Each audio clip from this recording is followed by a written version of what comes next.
Yang terhormat Bapak Ibu Guru selaku rekan sejawat saya yang telah hadir dalam acara diseminasi tentang budaya positif. Alhamdulillah, pertama-tama kita panjatkan rasa syukur kehadirat Allah Subhanahu wa Ta'ala karena pada siang hari ini kita bisa berkumpul untuk menjalankan tentang pendidikan budaya positif di sekolah kita.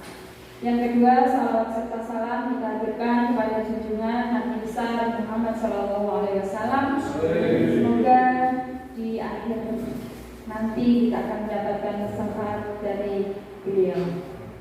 Yang ketiga, acara diseminasi tentang budaya positif akan saya sampaikan kepada Bapak Ibu semua supaya Bapak Ibu tahu apa yang dimaksud dengan budaya positif. Nah, perkenalkan, saya Siti Hanifah, calon guru penggerak angkatan 6 Kabupaten Rembang, SD Negeri 1 Sendangmulyo, yaitu SD kita. Dalam pembelajaran ini saya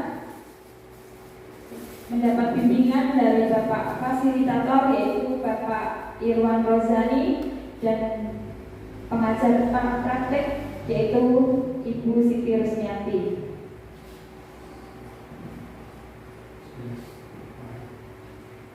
Nah, Bapak Ibu, akan saya sampaikan budaya positif itu apa? Budaya positif yaitu suatu proses perjalanan pendidikan yang harus kita jalani. Karena ini merupakan tanggung jawab kita sebagai seorang pendidik, sebagai seorang pemimpin pembelajaran. Nah, pembelajaran budaya positif ini memiliki tujuan pembelajaran khusus, yaitu saya selaku calon guru penggerak dapat menyampaikan pembelajaran dari penerapan konsep inti dari modul budaya positif serta pemahaman mereka mengenai konsep-konsep inti dalam modul budaya positif. Dalam aksi nyatanya, satu, mengimplementasikan budaya positif di sekolah. Yang kedua, membagikan pemahaman dan pengalaman dalam penerapannya kepada rekan-rekan di sekolah. Yang ketiga, mendokumentasikan proses-proses dan tahapan yang dianggap penting. Maksudnya dari yang pertama, mengimplementasikan budaya positif di sekolah. Jadi nanti budaya positif itu akan kita terapkan di sekolah kita, terutama di kelas masing-masing. Mulai kelas 1 sampai kelas 6. Yang kedua, membagikan pemahaman dan pengalaman dalam penerapannya kepada rekan-rekan di sekolah. Maksudnya saya menyampaikan kepada Bapak Ibu Guru selaku rekan sejawat. Yang ketiga, mendokumentasikan proses-proses dan tahapan yang dianggap penting. Nah, seperti ini kita juga dokumentasikan ya. Berikutnya, rancangan aksi nyata. Sekolah nyaman adalah sekolah yang mampu menciptakan kenyamanan dan memberikan kemerdekaan untuk hidup dan berkembang bagi peserta didik sesuai kodratnya. Sekolah tersebut terhindar dari segala macam bentuk penindasan, bullying, kekerasan, dan pemaksaan terhadap warga sekolah, khususnya peserta didik. Sekolah tersebut akan berusaha sekuat tenaga untuk menciptakan suasana yang penuh dengan keharmonisan dan pembiasaan positif. Jadi nanti murid-murid kita itu melakukan pembiasaan positif. Faktanya, pada umumnya lingkungan sekolah belum memberikan keleluasaan kepada peserta didik. Peserta didik belum terbiasa dengan budaya positif. Peserta didik menghindari pelanggaran karena takut adanya hukuman atau skor. Nah, ini maksudnya biasanya anak-anak itu kan kalau ada kesalahan misalnya seperti masuk terlambat, nah itu mereka sekarang itu kalau bisa dihindari. Jadi nanti sekolah itu bisa terasa kondusif, nyaman untuk anak-anak. Ya. Jadi masuknya itu bukan kalau terlambat itu pasti ada alasannya. Berikutnya peserta didik mematuhi peraturan karena takut dihukum atau menerima konsekuensi yang berat dan dapat menurun nama baiknya. Akibatnya peserta didik melakukan kebaikan hanya pada saat di sekolah atau hanya pada saat di depan orang lain, seperti di depan anggota OSIS, di depan guru, dan yang lainnya. Keteraturan yang mereka lakukan tidak berasal dari kesadaran dan lubuk hati. Keteraturan tersebut bukanlah sebuah kebiasaan, akan tetapi ketakutan dan mencari perhatian. Jadi anak-anak itu berbuat baiknya hanya karena takut atau mungkin ingin dipuji gurunya. Jadi bukan karena dari asli dari sikap dari lubuk hati. Berikutnya latar belakang. Sekolah harus berusaha menciptakan iklim pendidikan yang mampu membiasakan setiap warganya, khususnya peserta didik, melakukan budaya positif.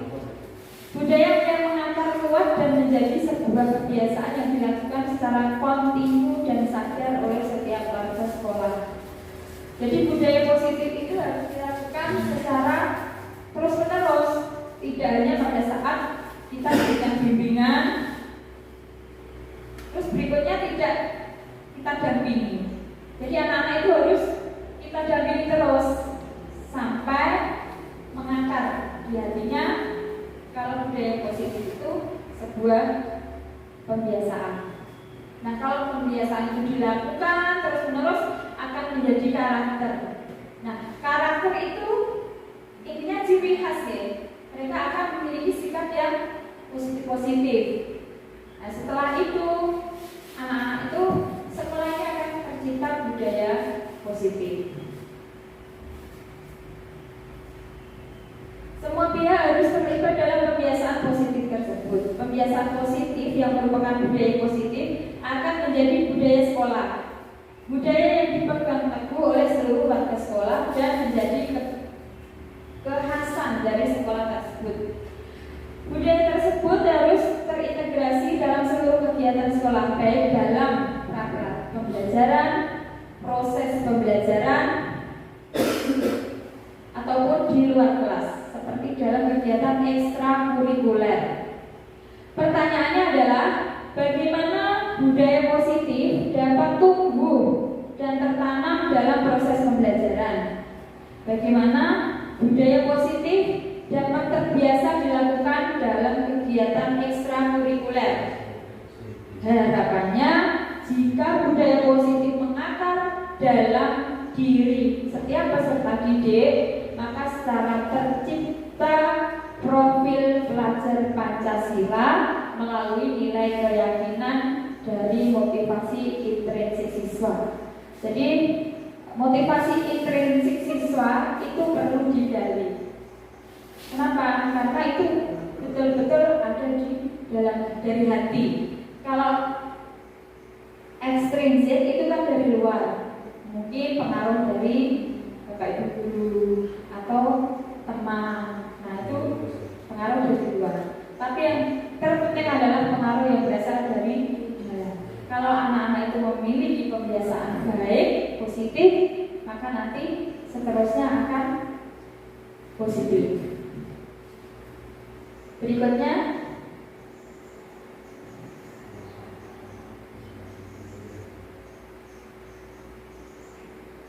nah ini tujuannya. Tujuannya yang pertama menumbuhkan budaya positif dengan keyakinan kelas. Nah caranya ini seperti yang kemarin saya sampaikan, untuk membuat keyakinan kelas itu anak-anak kita ajak bersama-sama untuk menulis di secari kertas ya, membuat keyakinan kelas itu sesuai dengan keinginan hatinya. Misalnya di kelas itu kita masuk kelas belum jam 7 atau sebelumnya berbaris sebelum masuk kelas terlebih dahulu didahului dengan berbaris. Nah itu adalah seperti contoh-contoh keyakinan kelas. Atau kalau dulu itu dianggapnya sebagai peraturan, tapi sekarang namanya bukan peraturan, tapi keyakinan kelas. Karena keyakinan kelas itu berisi nilai-nilai kebajikan, nilai-nilai yang baik. Coba mungkin kelas berapa yang sudah membuat keyakinan kelas? Kelas 6 sudah? Sudah. Kelas 5 sudah? Sudah. Kelas 4 Pak sudah? Sudah. Kelas 3 sudah. Kelas 2? Oh ya, terima kasih. Kelas 1? Ya, kelas 1 ini malah kelas 1 dengan kelas 6 ini ya lebih awal.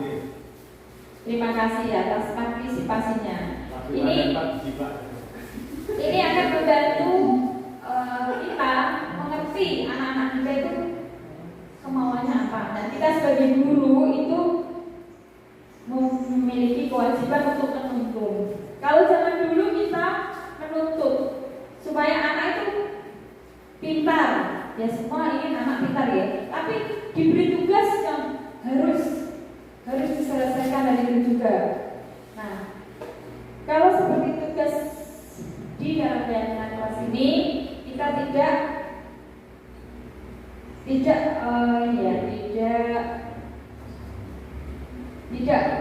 kita memiliki cara yang berbeda-beda sesuai minat anak. Jadi tidak kita paksakan harus dalam bentuk yang sama, tapi boleh berbeda, tapi tetap melaksanakan tugasnya. Bukan artinya kalau kita sudah memiliki keyakinan kelas itu tidak harus melaksanakan, tapi tetap melaksanakan tugasnya, tapi dengan cara sesuai kemampuannya. Yang kedua, menumbuhkan nilai-nilai profil pelajar Pancasila pada diri peserta didik dalam kegiatan pembelajaran. Nah, nilai-nilai profil pelajar Pancasila ada 6 dimensi, ya. Siapa yang bisa menyebutkan profil pelajar Pancasila? Ya, silakan. Bu Yayu. Beriman dan bertakwa kepada Tuhan Yang Maha Esa dan berakhlak mulia. Ya, itu nomor 1. Berikutnya, ya Bu Fatih. Mandiri. Berikutnya, Gotong royong. gotong royong. Berkebinekaan global. Berkebinekaan global. Bernalar kritis. Bernalar kritis Dan kreatif. Nah, itu 6 dimensi dari profil pelajar Pancasila sebagai kurikulum sekarang ini. Berikutnya yang ketiga yaitu mengintegrasikan dan membiasakan peserta didik untuk menanamkan nilai-nilai profil pelajar Pancasila dalam kegiatan pembiasaan. Nah, seperti yang akan kita laksanakan dan bahkan kemarin sudah kita mulai laksanakan ya, pembiasaan baik di sekolah. Contohnya apa, Pak? Siapa yang tahu Bapak Ibu pembiasaan yang sudah kita laksanakan di sekolah? Asmaul Husna, Bu. Asmaul Husna. Kemudian Depan kelas. berbaris di depan kelas belum masuk ke kelas ya. Yang berikutnya berdoa sebelum pembelajaran dimulai. berdoa sebelum pembelajaran dimulai. Kemudian yang kemarin diberi Sholat duha. Sholat duha dan sholat dulu. ya. Sekarang halaman sekolah kita bersih ya. Itu kebiasaan apa itu? Membuang sampah pada tempatnya. Dan kita laksanakan setiap hari Jumat setelah senam ya. Jadi kita laksanakan Jumat bersih ya. Dan akan kita laksanakan juga Jumat beramal. Nah, ini sebuah kebiasaan yang positif dan masih banyak lagi ya. Kemudian tolak ukur. 1. Peserta didik mampu membuat keyakinan kelas yang dipasang di dinding kelas. Nah, kemarin setiap kelas sudah melaksanakan membuat keyakinan kelas dan dipasang di dinding kelas. Keyakinan kelas itu nilai-nilai positif yang kita peroleh dari murid-murid kita yang memberikan usulan. Kemudian kita sepakati dan kita jadikan keyakinan kelas dan kita tulis dalam bentuk bagian atau diagram, kita tempel di kelas. Boleh berupa poster, boleh. Berikutnya, peserta dapat mengaplikasikan nilai-nilai profil pelajar Pancasila secara sadar dan kontinu dalam proses belajar. Nah, tidak hanya keyakinan kelas itu dipasang di dinding-dinding kelas saja, tapi juga dilaksanakan di pembelajaran. Contohnya apa? Misalnya di situ saling menghargai sesama teman, ya. Jadi di dalam kelas itu anak-anak tidak boleh bertengkar atau berantem sama ya. Atau misalnya ada yang berpendapat beda, itu juga dihargai. Seperti itu ya. Berikutnya yang nomor 3, peserta didik terlibat aktif dalam kegiatan pembiasaan dengan sadar mengamalkan nilai-nilai profil pelajar Pancasila. Nah, dari 6 dimensi pelajar Pancasila tadi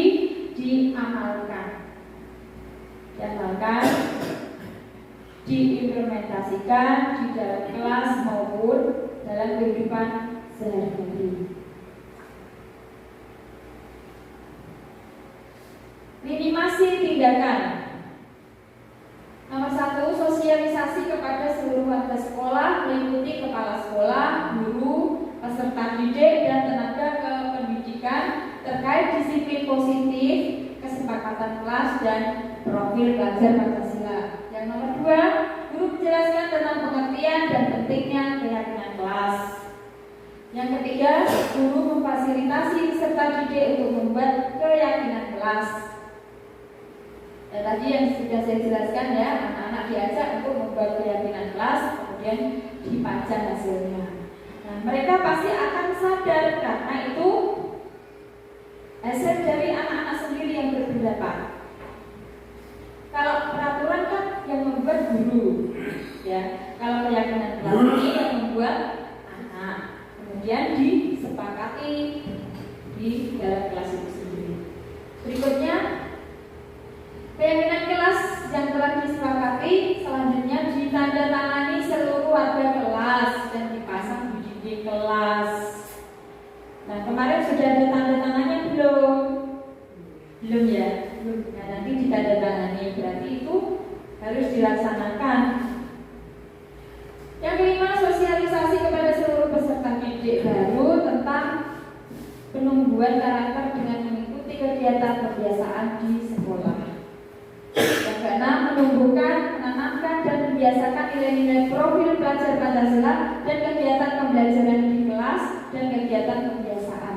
Yang ketujuh, mendokumentasikan setiap kegiatan pembiasaan yang menunjukkan, mencerminkan, dan membiasakan nilai-nilai profil pelajar Pancasila. Dukungan. Nah, yang pertama yang mendukung adalah orang tua di rumah dalam membiasakan budaya positif.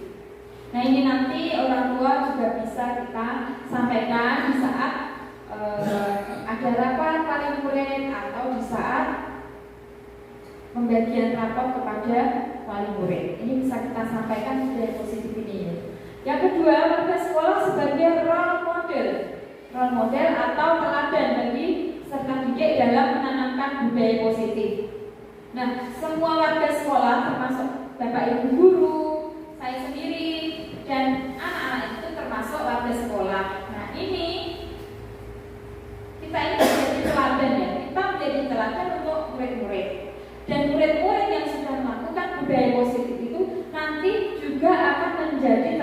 di luar sekolah kita. Kalau mereka sudah melakukan pembiasaan baik, pastinya dia di luar juga akan melaksanakan budaya yang positif, dan itu juga akan menjadi teladan bagi teman-temannya. Paham ya Bapak Ibu?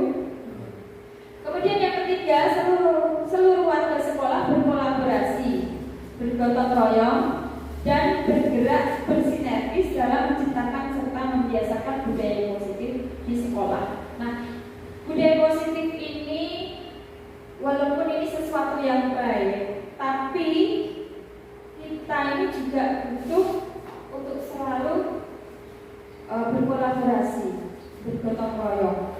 Jadi seluruh Bapak Ibu guru ini harus bersama-sama bergotong royong, bersinergis, supaya tidak berat.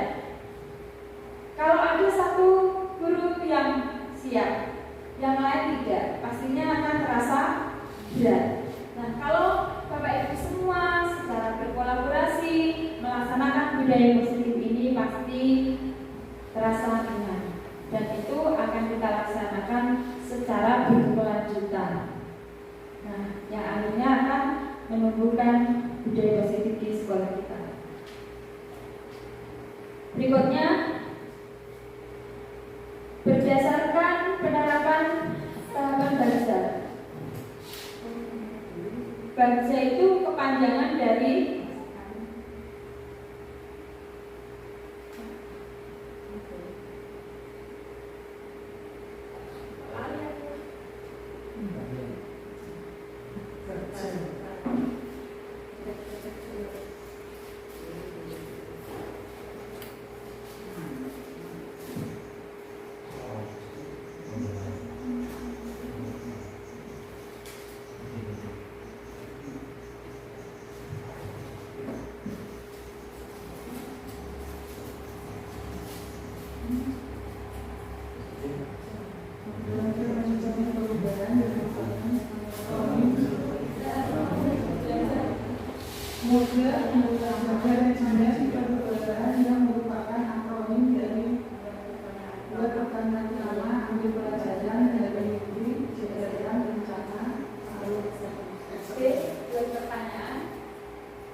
berdasar penerapan tahapan Bagja. Bagja itu akronim ya, akronim dari B. B adalah buat pertanyaan. Kemudian A, ambil pelajaran. Yang G dari mimpi. Kemudian C, jabarkan rencana. Dan A, atur eksekusi. Nah, Bagja ini nanti berisi tentang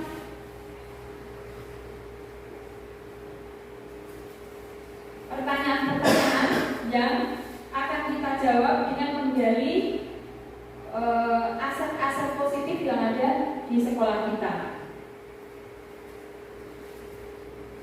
Nah, ini akan muncul kebiasaan-kebiasaan positif yang dikenal dengan budaya positif. Budaya positif akan menciptakan rasa aman dan nyaman pada murid selama proses pembelajaran. Budaya positif dapat mendidik murid untuk mampu berpikir, bertindak, dan mencipta sebagai proses memerdekakan dirinya sehingga murid lebih mandiri dan bertanggung jawab. Nah, ini budaya positif yang ada di gambar ini adalah anak melakukan sholat duha dan sholat zuhur. Berikutnya implementasi budaya positif di SD Negeri 1 Sendangmulyo. Nah, ini sudah ada gambar-gambarnya. Contoh kebiasaan di sekolah kita: sholat duha, sholat zuhur berjamaah, berbaris di depan kelas, literasi, membaca ya sebelum pembelajaran. Juga bisa literasi ini dilaksanakan pada saat jam istirahat. Implementasi budaya positif di SD Negeri 1 Sindangmulyo. Upacara bendera setiap hari Senin atau setiap ada acara hari besar nasional. Kemudian implementasi budaya positif SD Negeri 1 Sindangmulyo. Ini terampil teknologi abad 21. Jadi sekolah kita itu memiliki visi beriman, bertakwa kepada Tuhan Yang Maha Esa dan berakhlak mulia, mandiri, peduli, kreatif, dan terampil teknologi abad 21. Nah, ini yang akan kita capai supaya anak-anak didik kita nanti bisa menjadi orang yang mandiri. Implementasi budaya positif di SD Negeri 1 Sindangmulyo, suasana pembelajaran dalam kelas. Nah, pembelajaran kita bisa dengan menggunakan LCD, bisa dengan menggunakan Chromebook atau laptop dengan model-model yang bermacam-macam seperti Jamboard atau Google Classroom atau Google Sheet atau Google Meet. Nah, seperti pada saat kita melakukan daring, itu bisa menggunakan Google Meet atau Zoom meeting. Nah, ini implementasi budaya positif di SD kita, yaitu ekstrakurikuler menari. Nah, ini juga termasuk kebiasaan positif supaya anak mengenal kebudayaan lokal dan nanti akan menjadikan kearifan lokal. Ini adalah pelaksanaan senam setiap hari Jumat. Nah, ini juga termasuk budaya positif.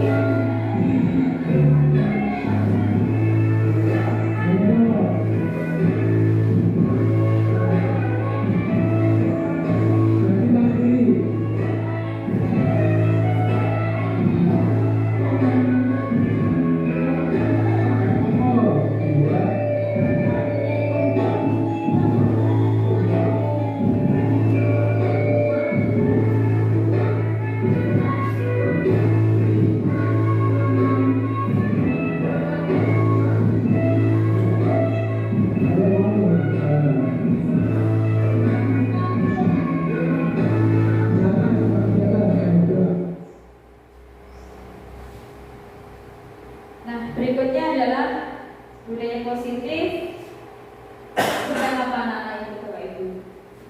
Membersihkan halaman, Bu. Membersihkan halaman sekolah. Nah, ini juga termasuk budaya positif. Nah, ini setelah kita tanya kepada anak-anak suka halaman sekolahnya bersih. Mereka menjawab suka. Dan mereka juga senang. Tidak ada merasa terpaksa untuk membantu menjumputi sampah. Lihat ini, didampingi Bapak Ibu guru, mereka dengan sukarela mengambil sapu, menyapu, dan ada juga yang mengambil sampah.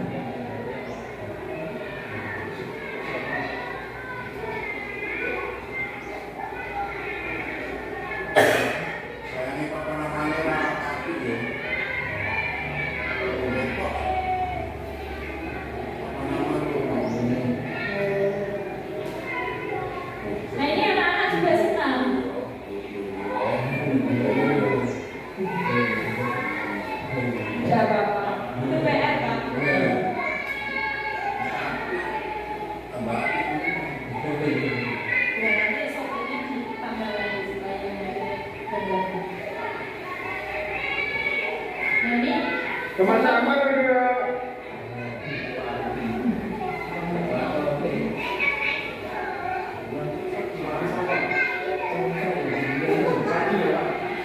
Nah,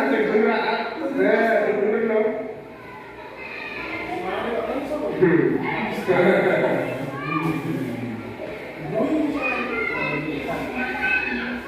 diambil sapu yang bersih. Ya, yang bersih. Berikutnya disiplin positif. Motivasi intrinsik. Disiplin positif merupakan pendekatan mendidik anak untuk membentuk kontrol diri dan pembentukan kepercayaan diri sehingga mereka bisa berperilaku dengan mengacu pada nilai-nilai kebajikan universal dan memiliki motivasi intrinsik bukan motivasi ekstrinsik. Jadi motivasi intrinsik itu motivasi yang tumbuh dalam diri anak itu sendiri, bukan pengaruh dari luar. Teori kontrol, di mana kita berusaha memahami pandangan orang lain tentang dunia, bahwa setiap tindakan memiliki tujuan dan kita hanya bisa mengontrol diri kita sendiri. Kita tidak bisa orang lain. Model berpikir pada teori ini adalah menang-menang. Maksudnya begini Bapak Ibu, kita itu coba kita menggenggam tangan. Nah, misalnya di dalam genggaman tangan ini ada rahasia ibu bapak. Kira-kira kalau mau dibuka orang boleh tidak? Di tangan ini ada rahasia. Kira-kira boleh tidak dibuka orang? Tidak boleh. Nah, bagaimana bolehnya? Mungkin kita membolehkan, nah baru kita buka. Kalau tidak akan terbuka. Coba, Bapak kan berdampingan, yang satu menggenggam, yang satu ingin membukanya. Coba, yang sampingnya ingin membuka, yang samping menggenggam, yang sebelahnya ingin membuka. Ya, dengan paksa.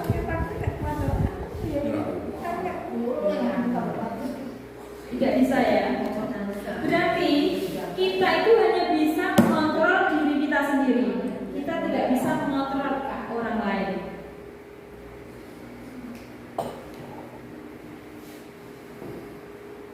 Kecuali orang itu mempersilahkan kita membukanya. Yang demikian juga anak-anak. Anak-anak itu bukan guru, bapak ibu guru yang mengontrol ya. Anak itu pasti punya prinsip sendiri-sendiri. Misalnya mengerjakan pekerjaan. Nah, anak itu ditanya, mau tidak? Coba makan dulu nih. Mengerjakannya itu harus, misalnya begini, anak disuruh maju sama bapak atau ibu guru, maju ke depan. Ternyata anak itu tidak mau. Berarti bapak ibu kan tidak bisa mengontrol anak itu, ya. Nah ternyata supaya anak itu mau, bapak ibu memaksa, ayo maju, nanti saya bantu, gitu ya. Anak itu tetap tidak mau. Berarti memang kita tidak bisa mengontrol orang lain. Nah, tiba-tiba anak itu mau maju. Nah, berarti anak itu sudah mempersilahkan kontrol dirinya untuk dibuka sama bapak ibu. Berikutnya, teori motivasi. Setiap perilaku manusia memiliki motivasi, yaitu untuk menghindari ketidaknyamanan atau hukuman. Bapak Ibu tahu ya, kalau anak-anak itu misalnya terlambat masuk sekolah pada saat upacara bendera, mereka pastinya tidak nyaman ya, karena takut mendapatkan hukuman. Nah, ini adalah motivasi perilaku. Kemudian yang kedua, untuk mendapatkan imbalan atau penghargaan. Anak-anak itu kalau kita suruh mau, mungkin mereka memiliki harapan. Yang pertama, supaya tidak dihukum. Yang kedua, mungkin karena kalau saya disuruh bapak ibu guru pasti dapat imbalan atau mendapatkan penghargaan.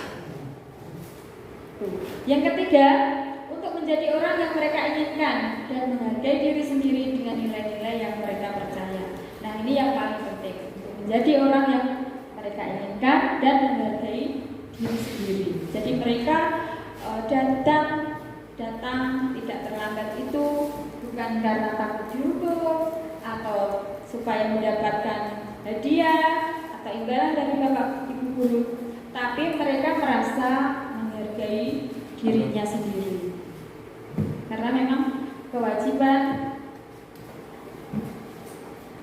sebagai warga sekolah. Sekarang hukuman dan penghargaan. Hukuman adalah bentuk pengendalian perilaku seseorang yang bersifat memaksa dan menyakitkan dengan menciptakan identitas gagal. Jadi hukuman itu kira-kira menyakitkan tidak? Pasti menyakitkan. Kecil apapun namanya hukuman pasti menyakitkan dan akibatnya anak-anak itu akan menjadi trauma, apalagi menjadi takut, menjadi sedih tidak anak-anak itu? Pasti sedih.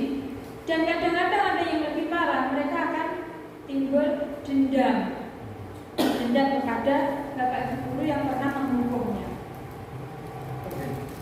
Kemudian penghargaan. Penghargaan adalah bentuk pengendalian perilaku seseorang dengan suatu benda atau peristiwa yang diinginkan yang dibuat dengan persyaratan. Penghargaan itu biasanya kita berikan pada saat anak-anak memperoleh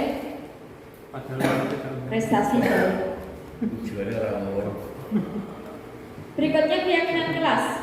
Keyakinan adalah nilai-nilai kebajikan universal yang disepakati secara tersirat dan tersurat, lepas dari latar belakang suku, negara, bahasa maupun agama yang dipegang atau diyakini seseorang. Keyakinan kelas adalah kesepakatan kelas yang dibuat berdasarkan nilai-nilai kebajikan universal. Ini harusnya fotonya keyakinan kelas yang sudah dipajang di dinding kelas 1, kelas 6 gitu ya.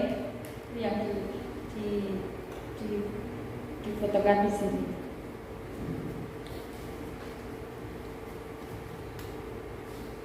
Kebutuhan dasar manusia. Setiap tindakan seseorang adalah untuk memenuhi kebutuhan dasarnya. Jadi manusia itu memiliki kebutuhan dasar 5. Yang pertama yaitu bertahan hidup. Yang kedua kasih sayang dan rasa diterima. Yang ketiga kebebasan.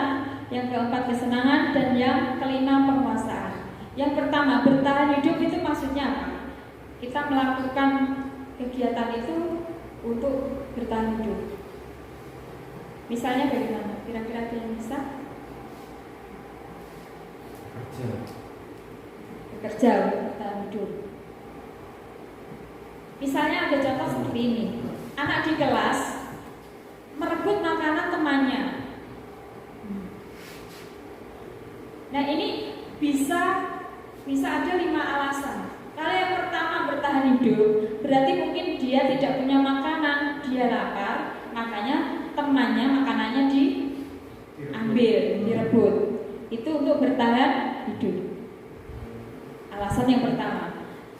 Tapi bisa jadi bukan karena bertahan hidup, bukan karena dia lapar, tapi mungkin dia ingin kasih sayang dan rasa diterima. Maksudnya supaya dia itu diperhatikan. Jadi merebut makanannya itu bukan untuk dia karena lapar, bukan, karena dia ingin mendapat perhatian, kasih sayang dari teman supaya dia diterima. Tapi caranya salah, gitu ya. Yang ketiga, kebebasan. Dia merebut makanan itu maksudnya untuk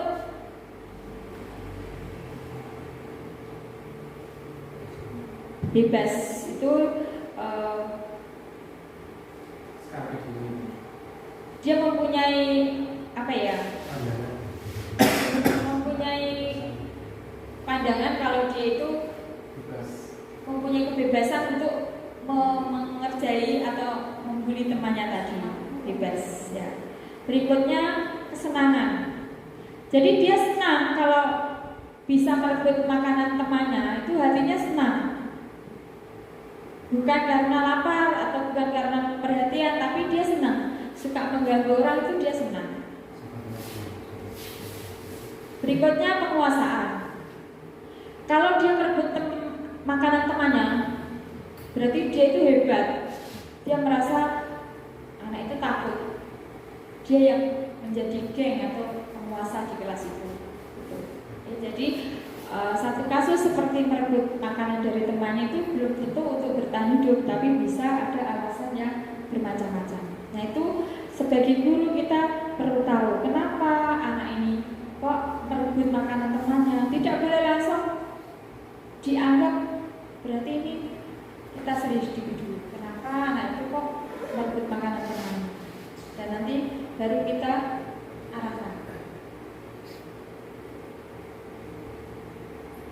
Posisi kontrol. Guru perlu meninjau kembali penerapan disiplin di ruang kelas. Ada 5 posisi yang diterapkan guru di dalam kelas. Yang pertama, sebagai penghukum. Kita seringkali menghukum anak-anak kita yang tidak mengerjakan PR atau di kelas itu rame, atau di kelas itu suka mengganggu temannya, atau mungkin bahkan memakai peralatan kelas temannya. Nah ini biasanya kita melakukan menghukum. Yang kedua, membuat rasa bersalah. Membuat rasa bersalah ini seperti kenapa kamu seperti itu? Harusnya kamu tidak seperti itu. Kamu kan bisa bawa pensil sendiri dari rumah. Ini membuat rasa bersalah. Kemudian teman. Kalau menjadi teman itu bagaimana kira-kira? Kita itu sebagai teman anak yang sudah melakukan sesuatu yang tidak positif tadi. Mengingatkan. Nanti kamu tak pinjam punyaku. Nah, itu kan akhirnya dia menganggap sebagai teman. Yang berikutnya pemantau. Pemantau itu seperti pengawas. Kita kan suka mengawasi anak. Kamu sudah berapa kali melakukan ini? Nah, itu sebagai pemantau. Berikutnya manajer. Manajer itu sebagai pemimpin. Nah, yang diharapkan dari 5 ini adalah yang terakhir, kita sebagai manajer. Caranya bagaimana? Kita panggil anak itu, kita tanya, kamu melakukan ini tentu ada alasannya kan? Seperti itu. Alasannya apa? Terus bagaimana kamu akan memperbaikinya? Nah, itu kita lakukan supaya anak itu tidak merasa diadili. Jadi dia bertanggung jawab supaya menjadi posisi kontrol penghukum. Seorang penghukum bisa menggunakan hukuman fisik maupun verbal. Verbal itu maksudnya dengan kata-kata ya. Kalau fisik kan tubuhnya. Kalau verbal itu dipisui calon itu ya. Orang-orang yang menjalankan posisi penghukum senantiasa mengatakan bahwa sekolah memerlukan sistem atau alat yang dapat lebih menekan murid-murid lebih dalam lagi. Guru-guru yang menerapkan posisi penghukum akan berkata, patuhi aturan saya, atau awas, kamu selalu saja salah, pasti selalu yang terakhir selesai. Jadi Bapak Ibu misalnya ada anak yang memang kurang pandai, terus Ibu mengatakan pasti selalu yang terakhir selesai. Nah, ini juga berarti Ibu menganggap sebagai posisi penghukum. Jadi biarkan anak itu selesai sehingga tidak usah kita komentari yang seperti itu. Guru seperti ini senantiasa percaya hanya ada satu cara agar pembelajaran bisa berhasil, yaitu cara diam. Jadi pembelajaran tidak ada murid. Posisi kontrol membuat merasa bersalah. Pada posisi ini biasanya guru akan bersuara lebih lembut. Membuat rasa bersalah akan menggunakan keheningan yang membuat orang lain merasa tidak nyaman, bersalah atau rendah diri. Kata-kata yang keluar dengan lembut akan seperti ini. Ibu sangat kecewa sekali dengan kamu. Biasanya halus ya. Atau mungkin Bapak yang mengatakan seperti itu. Bapak sangat kecewa sekali. Ini posisi sebagai pembuat merasa bersalah. Jadi anak itu membuat merasa bersalah. Gimana coba kalau orang tua kamu tahu kamu ikut begini? Nah, ini juga kalimat Bapak posisi sebagai pembuat merasa bersalah. Di posisi ini murid akan memiliki penilaian diri yang buruk tentang diri mereka. Murid merasa tidak berharga dan telah mengecewakan orang-orang yang disayangi. Berikutnya, posisi kontrol teman. Guru pada posisi ini tidak akan menyakiti murid, namun akan tetap berupaya mengontrol murid melalui persuasi. Posisi teman pada guru bisa negatif atau positif. Positif di sini berupa hubungan baik yang terjalin antara guru dan murid. Guru di posisi teman menggunakan hubungan baik dan mempengaruhi seseorang. Mereka akan berkata, ayo bantulah demi Bapak ya. Nah, ini berarti Bapak ini posisinya, Bapak Ibu ini posisi sebagai teman. Ayo ingat tidak bantuan Bapak selama ini. Ini seperti mengungkit-ungkit ya.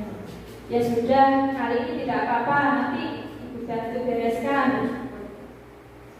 Jadi anaknya tadi dijanjikan untuk dibantu membereskan masalahnya.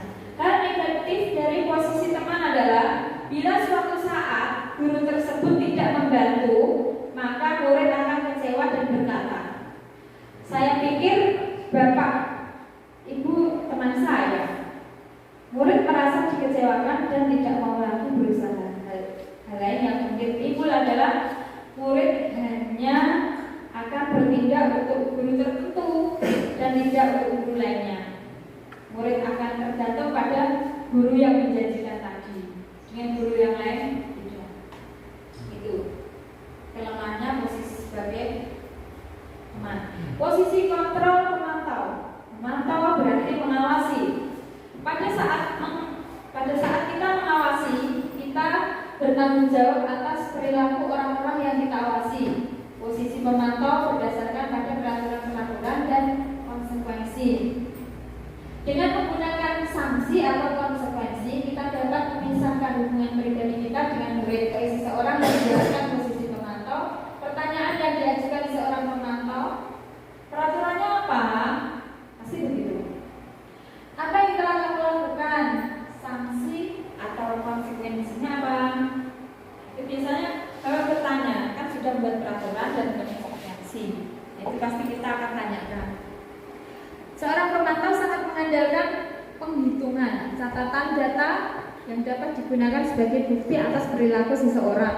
Posisi ini akan menggunakan stiker, slip catatan, daftar cek. Posisi pemantau sendiri berawal dari teori stimulus respon yang menunjukkan tanggung jawab guru dalam mengontrol murid. Berikutnya posisi kontrol manajer. Nah, ini yang kita pelajari, yang kalau bisa ini yang harus kita terapkan. Posisi terakhir manajer adalah posisi di mana guru berbuat sesuatu bersama dengan murid, mempersilahkan murid mempertanggungjawabkan perilakunya, mendukung murid agar dapat menemukan solusi atas permasalahannya sendiri.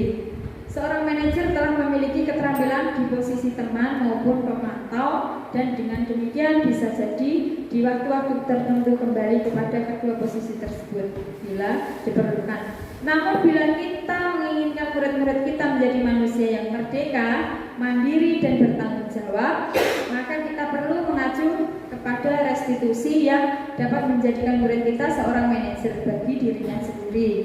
Di manajer, murid diajak untuk menganalisis kebutuhan dirinya maupun kebutuhan orang lain.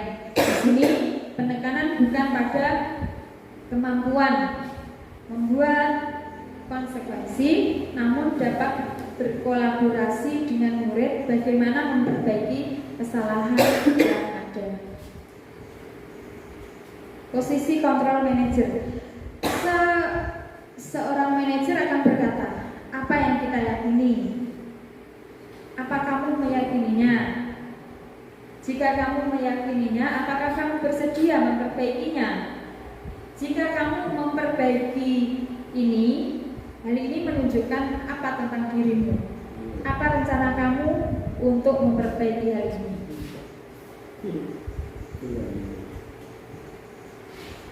Nah, restitusi. Segitiga restitusi adalah proses menciptakan kondisi bagi murid untuk memperbaiki kesalahannya sehingga karakter mereka lebih kuat ketika kembali pada kelompoknya. Jadi anak tidak kita hukum, tapi kita lakukan segitiga restitusi. Tahapannya adalah 1. Menstabilkan identitas. Yang kedua, validasi tindakan yang salah. Yang ketiga, menanyakan keyakinan. Agar mudah diingat, tahap segitiga restitusi ini, yang pertama menstabilkan identitas, yang kedua validasi tindakan yang salah, yang ketiga menanyakan keyakinan.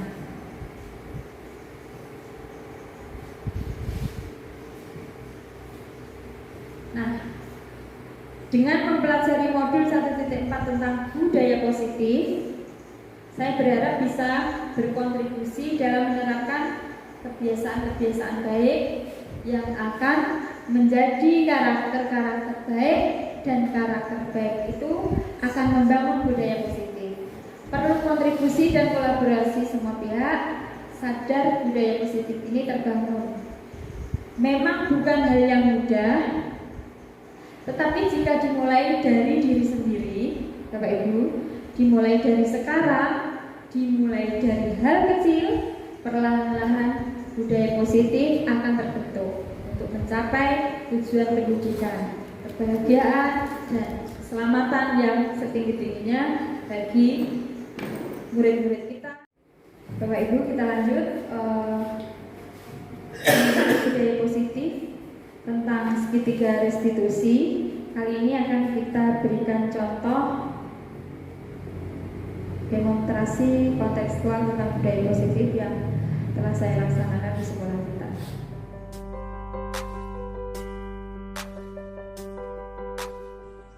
Assalamualaikum warahmatullahi wabarakatuh. Salam sejahtera bagi kita semua Bapak Ibu guru hebat. Perkenalkan, saya Siti Hanifah dari SD Negeri 1 Sedang Mulyo, Kecamatan Sluke, Kabupaten Rembang, CGP Angkatan 6. Saya akan memaparkan modul 1.4 budaya positif dalam demonstrasi kontekstual segitiga restitusi. Restitusi adalah proses menciptakan kondisi bagi murid untuk memperbaiki kesalahan mereka sehingga mereka bisa kembali pada kelompok mereka dengan karakter yang lebih kuat. Adapun 3 tahapan segitiga restitusi adalah 1. Menstabilkan identitas. 2. Validasi tindakan yang salah. 3. Menanyakan keyakinan. Kali ini akan saya tampilkan 3 tahapan segitiga restitusi dalam video saya. Terima kasih.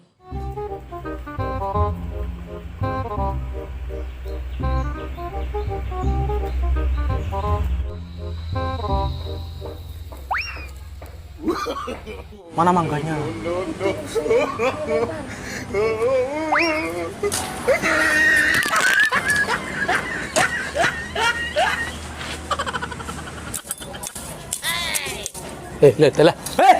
Lah pelem ditebas kae malah dicolongi. Lu, ono Pak Kosno, ayo mlayu. Jangan didiam. Bocah kok numpang-numpang ngono.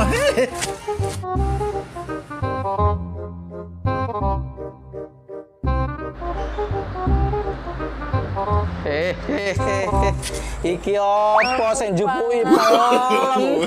No. Ampun, Pak. Ampun Pak, saya mohon jangan dihukum. Ya Pak, saya jangan dihukum. Saya mohon jangan dihukum. Iya Pak, saya jangan dihukum. Ampun Pak. Sana nemu ibu Kanifah. Sana. Assalamualaikum. Waalaikumsalam warahmatullahi wabarakatuh. Silakan duduk, Mas. Ada apa ini? Maaf Bu, saya disuruh menemuin Ibu. Ada apa? Harusnya jam segini kan kamu ada di dalam kelas. Kenapa kamu menemui ibu? Kamu ini sudah kelas 6 loh. Maaf Bu, saya tadi melempar mangga di sekolah, ketahuan Pak Kusno, saya disuruh menemuin ibu. Oh, begitu ya ceritanya. Semua orang pasti pernah melakukan kesalahan. Dan orang yang baik pasti ingin memperbaiki kesalahannya. Iya Bu, kami minta maaf. Oh iya, Ibu maafkan. Tentunya kamu melakukan ini ada alasannya, iya kan? Kenapa sebenarnya kalian melakukan tindakan ini? Iya Ibu, saya lapar Ibu. Iya Ibu, saya tadi lupa membawa uang saku. Oh, jadi begitu ceritanya. Kalian lapar. Kalian nggak bawa uang saku, terus mengambil mangga dari sekolah. Iya Bu, betul. Menurut kalian, apakah tindakan mengambil mangga itu sesuai dengan keyakinan kalian? Apakah sesuai dengan nilai-nilai kebajikan? Ya tidak sesuai Bu, karena kami meyakini nilai kejujuran dan menghargai hak milik orang lain. Benar nak, tindakanmu memang tidak sesuai dengan nilai kejujuran dan menghargai hak milik orang lain. Lalu apa tindakanmu berikutnya? Iya Bu, saya minta maaf, saya tidak akan mengulanginya lagi. Bu, saya akan bertanggung jawab. Saya akan mengganti mangga yang sudah saya ambil. Bagus. Dengan permintaan maaf dan kamu ingin bertanggung jawab, berarti kamu sudah menunjukkan bahwa kamu telah mampu mengatasi masalahnya. Lalu, kapan kamu akan memulai tindakan kamu itu? Kami akan melakukan sekarang Bu. Bagus. Baiklah, kalian sekarang sudah menjadi anak yang jujur dan bisa menghargai hak milik orang lain. Oleh karena itu, kalian sekarang boleh kembali ke kelas. Terima kasih Bu.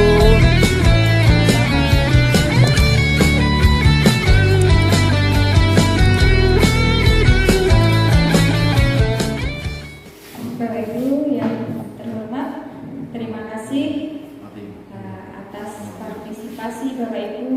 Semoga dengan diseminasi tentang budaya positif ini, Bapak Ibu bisa mengimplementasikan kepada murid-murid SD Negeri 1 Sedangmulyo.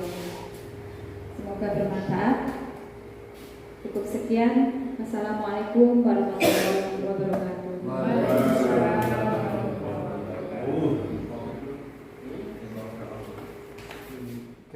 Terima kasih Bu Komite sudah mau hadir di SD kami. Saya sengaja menghadirkan Ibu di sini karena saya memiliki program Bu, program tentang budaya positif. Kira-kira Ibu setuju apa tidak ya? Budaya positif, ya. Budaya positif itu apa aja ya Bu? Nah, budaya positif itu adalah budaya yang berisi tentang kebiasaan-kebiasaan yang baik yang kita laksanakan di sekolah kita.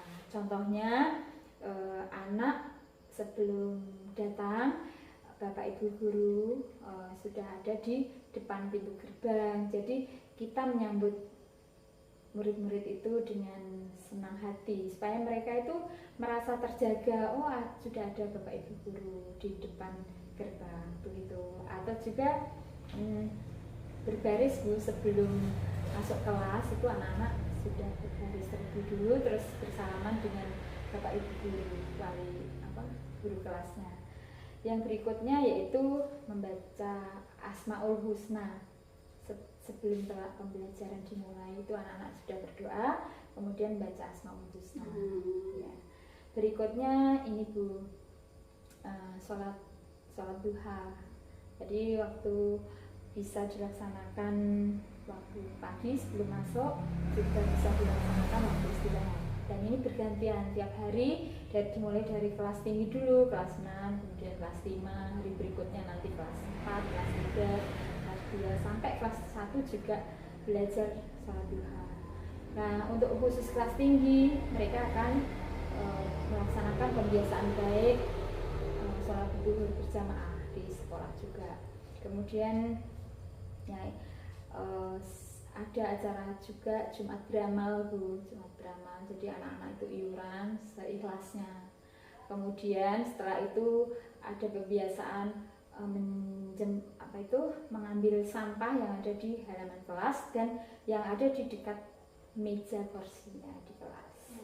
Itu pembiasaan yang akan menjadi budaya positif di sini. Kira-kira Ibu setujukah? Bagus sekali Bu. Nah, saya setuju sekali Bu. Semoga apa yang direncanakan berhasil, sukses, dan membawa manfaat untuk putra-putri kami tentunya, dan untuk kemajuan sekolah ini. Terima kasih Bu Komite, semoga atas kolaborasi kita berdua, nanti saya sebagai calon guru penggerak angkatan 6 bisa berhasil mengimplementasikan yang menjadi cita-cita sekolah kami. Amin, semoga sukses ya Bu Hanifa. Di mana acara kita tentang diseminasi budaya positif, mudah-mudahan Bapak Ibu yang hadir bisa mengimplementasikan di kelas. Kira-kira gimana Pak? Apa kita bisa berhasil? Alhamdulillah untuk diseminasi budaya positif kemarin sangat luar biasa sekali.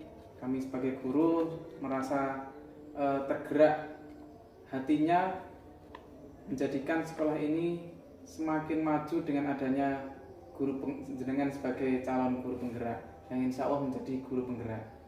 Jadi semoga saja budaya-budaya positif yang sudah ada di sekolah kita bisa kita pertahankan. Assalamualaikum warahmatullahi wabarakatuh. Perkenalkan, nama saya Sally Devinda Dewi. Saya guru bahasa Inggris di SDN 1 Sendang Mulyo. Setelah saya mengikuti diseminasi dari Ibu Siti Hanifah, calon guru penggerak angkatan 6 tentang budaya positif, jadi saya lebih tahu apa itu budaya positif dan bagaimana cara mengimplementasikan budaya positif di kelas, kemudian bagaimana cara menghadapi siswa yang super aktif. Terima kasih kepada Ibu Siti Hanifah yang telah memberikan ilmu yang sangat bermanfaat buat kami. Kemudian terima kasih telah memberikan pengalaman yang luar biasa. Dan semoga sukses selalu. Terima kasih. Wassalamualaikum warahmatullahi wabarakatuh. Assalamualaikum warahmatullahi wabarakatuh. Perkenalkan, nama saya Ilma Fitriana Permatasari, kelas 6 SDN Negeri 1 Sendang Mulyo, Kecamatan Selukir. Setelah Bu Siti Hanifah menerapkan budaya positif di sekolah kami, saya dan teman-teman sangat senang dengan adanya budaya positif. Saya dan teman-teman sangat senang dengan adanya budaya positif yang telah Bu Siti Hanifah terapkan di sekolah. Positif yang telah kami rasakan banyak sekali manfaatnya. Semoga Bu Siti Hanifah terus memberikan inovasi-inovasi bagi kami, sehingga kami bisa mengikuti jejaknya. Sukses selalu.